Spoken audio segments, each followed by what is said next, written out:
Place à un entrepreneur dans un monde d'entrepreneurs sur WeDoBiz. Claude Ananou, bonjour. Bonjour Thomas. Vous êtes également professeur à HEC Montréal et aujourd'hui on va s'adresser aux entrepreneurs, ceux à qui on dit il faut faire une étude de marché, ceux qui en ont fait et qui finalement n'ont pas appris grand-chose, ceux qui en ont fait et qui n'ont pas pu s'en servir. Finalement on est là pour dire que l'étude de marché, souvent, parfois en tout cas, ne sert à rien.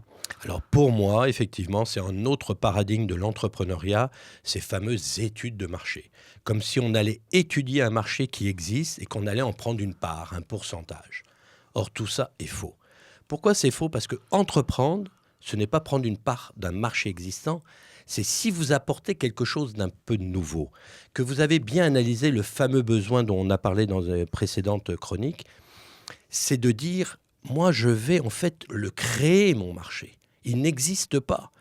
Quand Apple a sorti le iPhone, ils ont sorti Nokia et tout, ils n'ont pas dit, tiens, on va faire un nouveau téléphone portable à ce niveau-là. Je pense quand même qu'Apple a dû faire une étude de marché. Non, il n'a pas fait une étude de marché. Qu'est-ce qu'il a dit ? Qu'est-ce qu'ils ont fait ? Et comme n'importe quel entrepreneur devrait faire, de dire, je suis tellement à l'écoute des besoins, je vais repérer un certain type de besoins qui actuellement ne sont pas comblés et que je crois qu'il y a assez de gens qui aimeraient peut-être avoir une solution. Donc je vais le bâtir, mon marché. Je ne vais pas passer du général de dire « Ah, moi, mon secteur est ça » et puis doucement, je vais peut-être en prendre une petite part ou avoir une niche.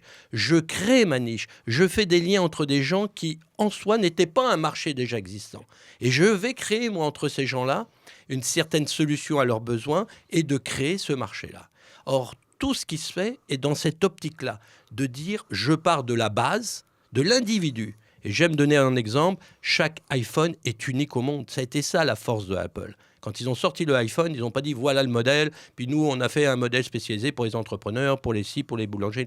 Ils ont dit on part de la base et en fait c'est chaque individu. Aujourd'hui c'est plus de la niche, c'est de l'individualisation à chaque personne qui fait son propre produit. Parce qu'on met ses applications, voilà. On n'a pas tous les mêmes. Et en tant qu'entrepreneur, on doit être ça très souple, nous à dire c'est le client qui va peaufiner, qui va adapter sur mesure le produit. Donc j'ai pas un marché de ça, c'est lui-même qui va le faire. Donc, à la limite, c'est votre client qui crée son propre marché en se créant lui-même par rapport à son besoin et la solution que vous lui proposez.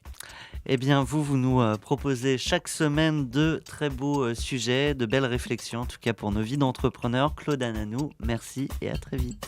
Alors, osez entreprendre.